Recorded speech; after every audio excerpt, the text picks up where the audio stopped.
아베 총리 특사로 이렇게 오시게 되어서 대단히 반갑고 또 환영한다는 말씀을 드립니다. 그거를 만나는데 한국의 일본과의 결이나 하는 일본 대화에 심했다고 말씀. 한일 간에 뭐 이런저런 어려운 문제가 없지 않지만 그런 문제도 좀 직시해 가면서 그러나 보다 실용적인 그런 조건으로 한일 관계가 어떤 미래지향적인 동반자 관계로 그렇게 발전해 나가기를 희망합니다. 共に韓国の繁栄、日本の繁栄のために両国の政治家は心ある政治家は協力し合わなければならないと。 자, 화면으로 보신 것처럼 문재인 대통령 조금 전이죠. 5시에 아베 일본 총리 특사와 만남이 있었습니다. 그 자리에서 있었던 모습을 저희가 화면으로 저희가 지금 보여드렸는데요. 가장 한일 관계에서 지금 예민한 주제죠. 위안부 합의 관련 언급, 직접적인 언급은 없었던 것 같습니다만 내용상 보면요. 문 대통령이 이런 언급을 했습니다. 쉽지 않다. 어려운 일들이 사안들이 있다. 하지만 실용적으로 잘 해결해 나갔으면 좋겠다. 이 말이 아주 애둘러서 위안부 합의 재협상 내용을 넌지시 암시한 게 아닌가 이런 생각이 드는데요. 네, 말씀하신 대로 아까 보셨듯이 문재인 대통령이 표현한 말 중에 이런 게 있었습니다. 이런저런 어려운 문제라는 표현을 썼습니다. 그러니까 말씀하신 대로 위안부 재합의 문제가 될 수도 있고 또 실제로 최근에 있었던 어떤 한일 관계의 다른 사안들까지 애둘러서 함께 표현을 한 건데 이제 이런 것들을 실용적인 조건으로 한일 관계가 발전되길 희망한다. 실용적인 조건이라는 것도 어떻게 보면은 이런저런 어려운 문제를 좀 실용적으로 접근을 해서 풀어보자. 이렇게 해석할 수가 있는 대목이거든요. 그러니까 사실 외교적인 수사는 굉장히 모호합니다. 이런 위안부 문제를 재협상하자. 이렇게 대놓고 말하기보다는 이런 식으로 상대방에게 내가 지금 어떤 생각들을 하고 있으니 당신도 한번 나에게 생각해봐라. 이런 표현들을 자주 쓰거든요. 그런 차원이 아니었겠나 이렇게 봅니다. 근데 이제 한 가지 염두에 두셔야 될 것이요. 문재인 대통령이 대통령이 당선한 이후에 특사를 5군데 보내지 않았습니까? 그런데 그 5군데 나라에서 대통령 특사 자격으로 가장 먼저 온 게 지금 일본 아베 총리의 특사거든요. 어떻게 보면 문 대통령이 보낸 특사에 대한 화답을 특사로 한 것은 지금 아베 총리이기 때문에 어떻게 보면 한일 관계 개선에 대한 이 강력한 의지를 문 대통령도 가지고 있고 아베 총리도 가지고 있다. 그러니까 지금 G20 정상회담이 지금 7월 초에 예정이 돼 있는데 아마 제가 문희상 특사를 그때 인터뷰했을 때는 G20에서 아베 여러 정상들과 만나기 전에 한일 정상회담을 하기 전에 한일 정상회담은 먼저 할 수도 있는 거 아니냐.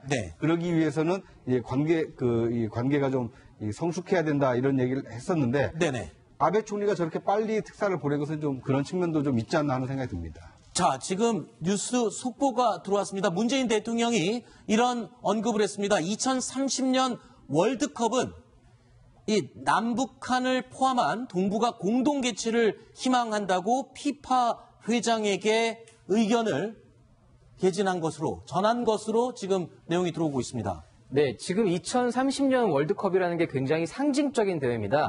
왜냐하면 월드컵 100회가 2030년 월드컵입니다.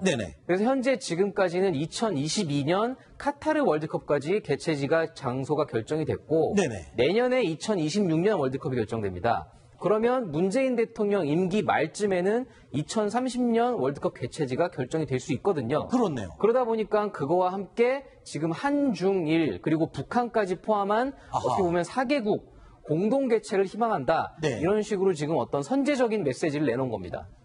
사실 2002년 월드컵 한일 공동 개최를 해서 글쎄요, 뭐 장단점이 있었지만 사실 성공적이었다라는 평가를 받고 있는데 자, 통일을 대비한 그리고 북한을 염두에 둔 2030년도 월드컵은 동북아 이 공동으로 개최를 하고 싶다. 피파 회장에게 희망사항을 전달했다는 내용. 자, 이 자세한 내용은요. 이어지는 뉴스에서 저희가 또 상세히 전해드리도록 하겠습니다. 그리고 조금 전에 얘기를 나누던 이 일본 특사, 아베 총리의 특사 이야기 계속 이어가겠습니다. 자, 니카이 특사 어떤 사람입니까? 이 자민당 간사 자격으로 왔고요. 아베 총리의 최측근으로 알려져 있습니다. 네. 일본의 집권 여당인 이 자민당의 2인자고요. 이 한국 사정을 잘 아는 이 친한파 의원으로 알려져 있습니다. 친한파요. 네. 자, 그런데 문재인 대통령과 만나기 전에 이낙연 총리와 먼저 한번 만났었잖아요. 그때는 어떤 얘기가 오고 간 겁니까? 오늘 나누는 얘기를 위한 좀 준비 과정이 있었겠죠. 네, 아무래도 이제 이낙연 총리 같은 경우는 동아일보 도쿄 특파원 출신 아닙니까? 네네네. 그러니까 이 이낙연 총리는 어떻게 보면 이제 G1파로 알 수가 분류가 되는데 네. 마찬가지로 이 한국에 대해서 잘 알고 있는 이 니카이 이 간사를 만나서 뭔가 이제 대통령과의 어떤 그 면담에 앞서서 이 사전 분위기 또는 네. 사전 정지 작업을 하는데 네. 이낙연 총리가 먼저 만났던 것 같습니다. 그렇군요. 그런데 이 지한파로 유명한 니카이 특사가 최근에 지금 좀 오해를 살 만한 발언을 해서 지금 문제가 되고 있잖아요. 이도영 차장, 어떤 내용입니까? 그 목포를 방문한 자리에서 이렇게 이야기를 했다고 일본 언론에 보도가 됐습니다. 네. 한줌의 관계를 꾸미는 일당은 박멸을 가해야 된다. 그런데 이런 세력들은 한국에도 있고 일본에도 있다. 이런 세력들을 박멸해자.